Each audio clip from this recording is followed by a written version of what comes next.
আসমানি, কবি জসীমউদ্দীনের লেখা। আসমানিরে দেখতে যদি তোমরা সবে চাও, রহিমউদ্দির ছোট্ট বাড়ি রসুলপুরে যাও।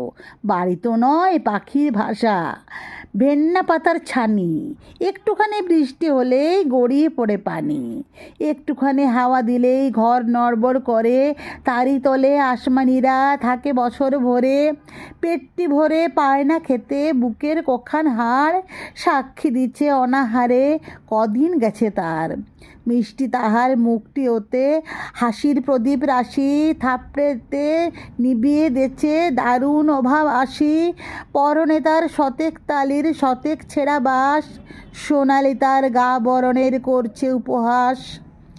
ভোমর কালো চোখ দুটিতে নাই কৌতুক হাসি, সেখান দিয়ে গড়িয়ে পড়ে অশ্রু রাশি রাশি।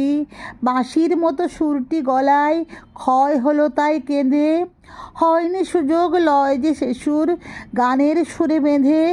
আসমানিদের বাড়ির ধারে পদ্ম পুকুর ভরে, ব্যাঙের ছানা শ্যাওলা পানা কিলবিল বিল করে।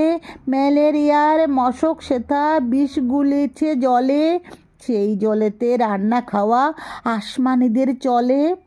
পেটটি তাহার দুলছে পিলেই নিতুই যে জ্বর তার, বৈদ্য ডেকে ওষুধ করে পয়সা নাহি আর।